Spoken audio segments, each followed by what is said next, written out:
Hello, friends. Welcome to today's episode and welcome to the podcast. If it's your very first episode, I'm super happy you're here and I'm excited to chat about something I get asked a lot, especially when working with clients within a program, or sometimes I get DMs about this too. Like, hey, what if I eat really healthily during the week, but I loosen up on the weekends? And more often than not, it's not even worded like that. It's usually more of a guilt shame thing of like, I do really well during the week, but on the weekends, I just go off the rails. And that's derailing my progress and yada, yada. So we're going to dive into that today and talk about what is actually okay, what's not, and how I advise structuring your week and kind of managing all of that. All very normal. And the good news, spoiler alert, is that you can loosen up on the weekends and still make progress towards your goals. Totally fine to do. And it works math wise as well.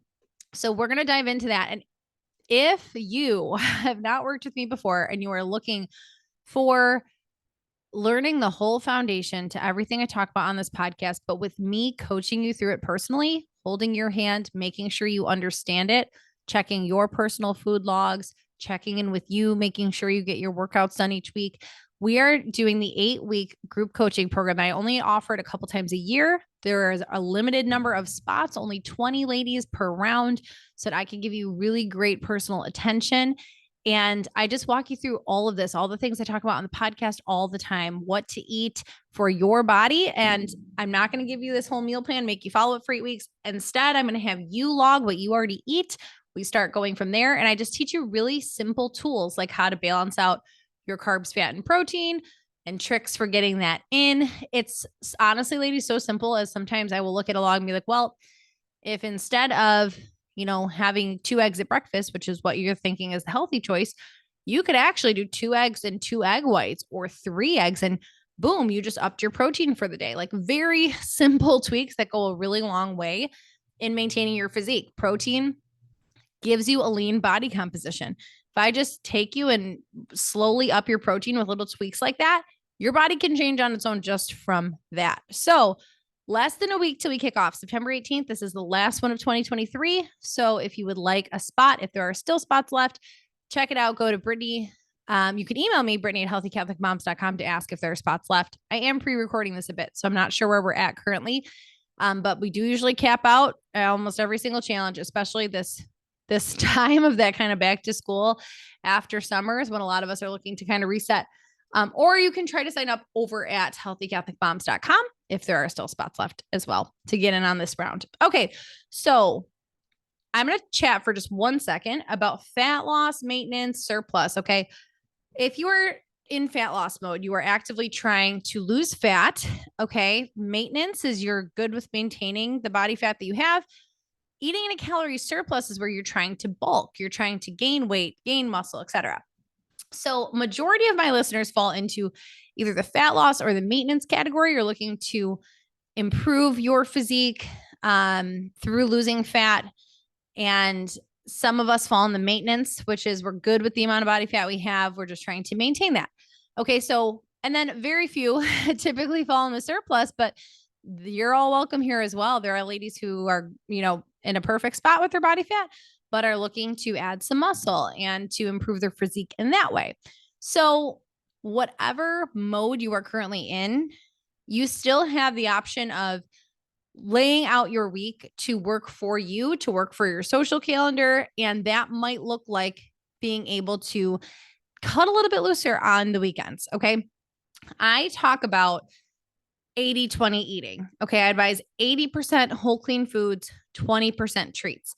It's up to you what that truly looks like. If during the week you want to keep, if you want from Monday through Sunday, let's say, so that's your whole week, or Sunday through Saturday, whatever way you want to look at it, you just want it to all be 80-20. That looks like eating mostly whole clean foods, but having some treats worked in there on Tuesday and Thursday and Saturday or whatever, having your little guilty pleasures each day. And I'll talk about what that looks like. Like, does that count towards your calories? Is that over your calories? Whatever. We'll talk about that. But that's one way to do it. And for some of us, that's the better route to make sure we don't just go crazy on the weekends. Like, it would be better if we balanced out our weeks and we didn't feel deprived during the week. So that then once we get to the weekend, we're not like wanting to shove our face with everything we didn't allow ourselves to eat during the week. However, there's another category of us who don't really care about splurging on their average Tuesday or Thursday, and they'd rather save all those happy calories for Saturday, Sunday. Like they'd rather have a couple drinks on Saturday than have a glass of wine on Tuesday. You get my drift here. And the takeaway is that neither are bad. A lot of this comes down to personality, and the eating style that's going to work best for you is the one that you can maintain and the one that you can stick to.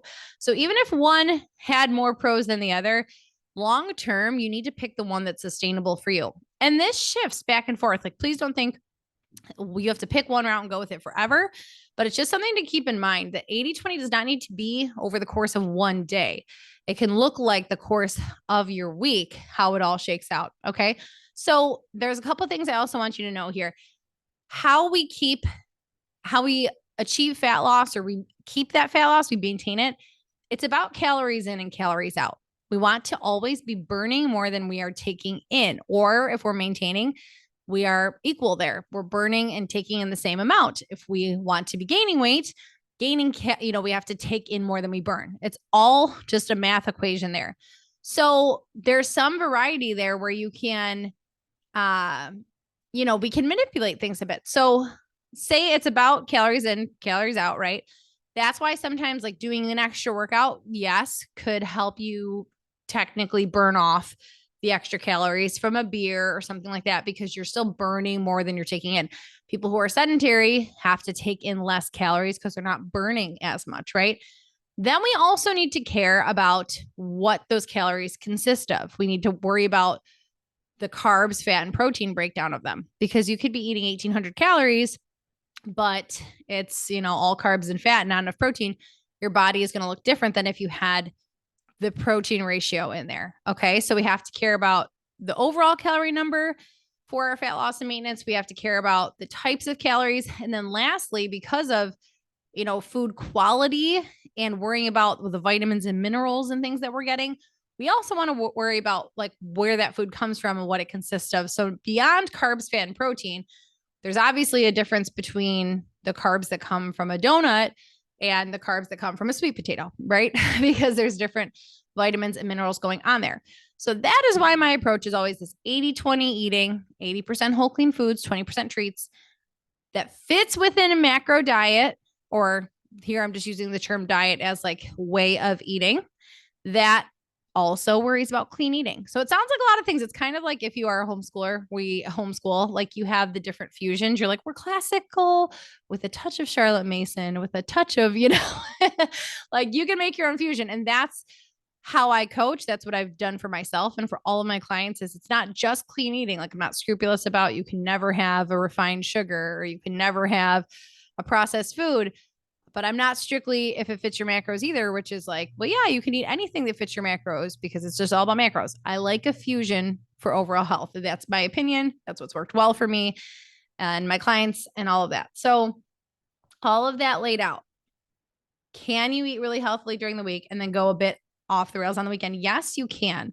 So I just advise the following parameters. I want to chat about how you can do this. If you fall into that camp, if you are in the first camp I talked about, like you just like to have everything mixed in all the time. Like Tuesday night, you have a glass of wine. Thursday night, you have ice cream, and you are working it all in your macros. And so that's your 80-20 all week long and all weekend long.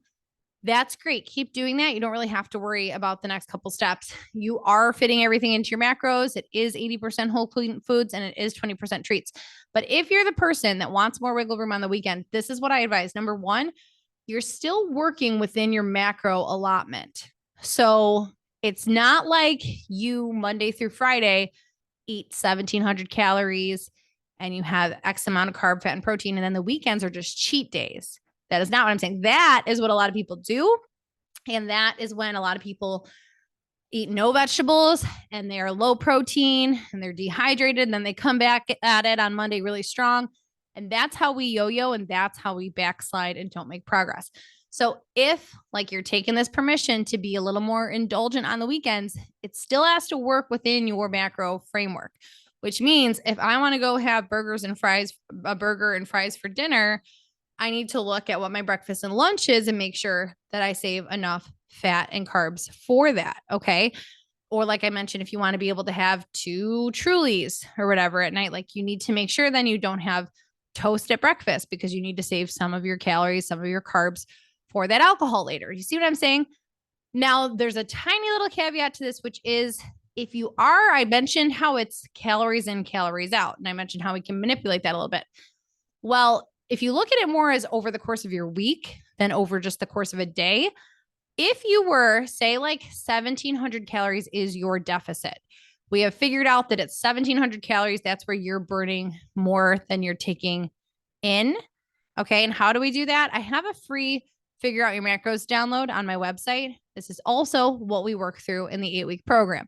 So if that is like completely foreign to you, maybe go start with my freebie or sign up to be in this next group because that's how we figure out your deficit. But anyway, say your deficit is 1,700 calories and you are actively trying to lose fat. You could eat the 1,700 calories Sunday through Saturday and it'll all work out, right? Or Monday through Friday, you eat 1,600 calories and save like the bonus 500 calories to split over the weekend. Okay. That all will still shake out in the wash. If you kind of skim the top, you can't do this drastically though.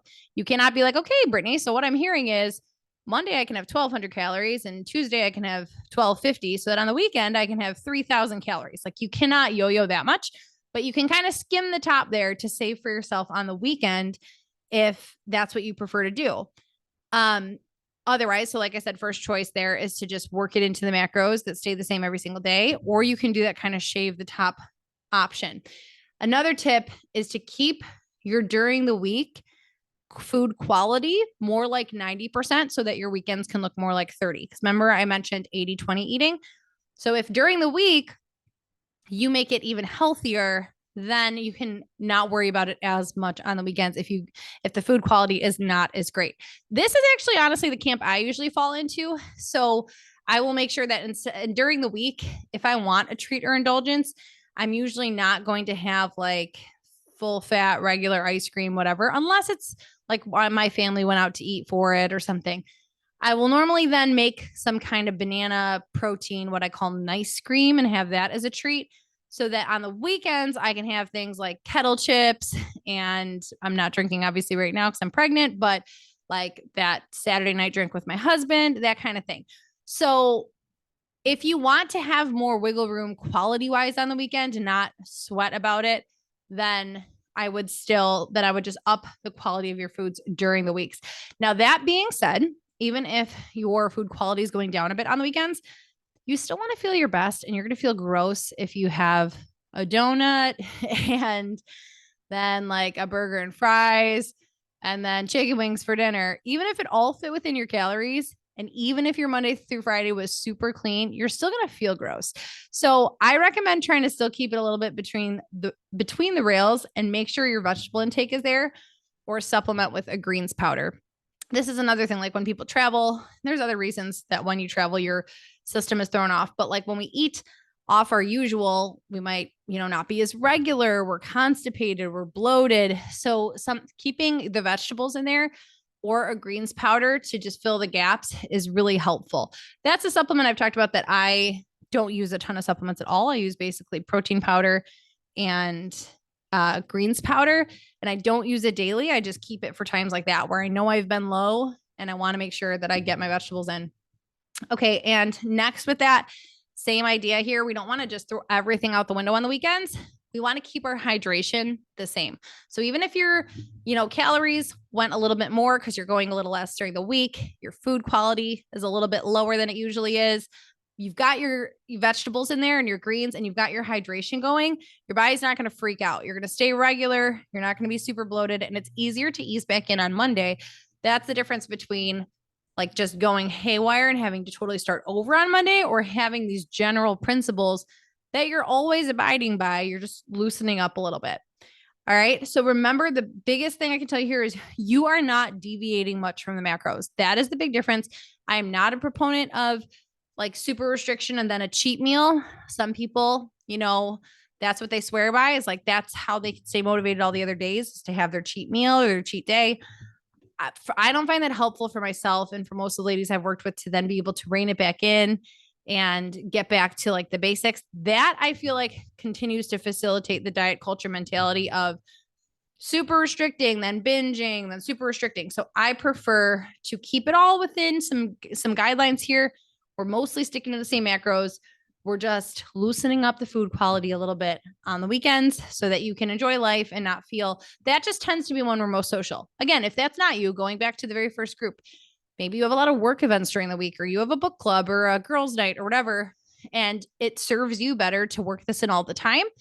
Same parameters, then we just go back to keeping everything 80-20 and making treats fit within those macros. That's the really big key. We just finished one of those 8-week challenges recently when I'm recording this, and that is something a lot of women did not understand or grasp until we walked through it. Was, but Brittany, you say we can have treats and stuff. Like, where do I, I just have those, right? Like, it doesn't have to fit my macros.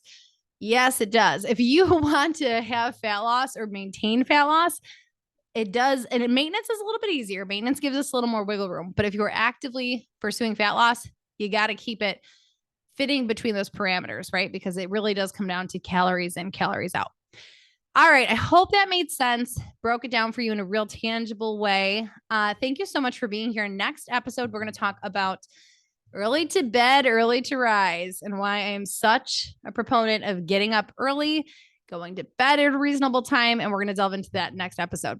So have a great rest of your day. I'll talk to you then.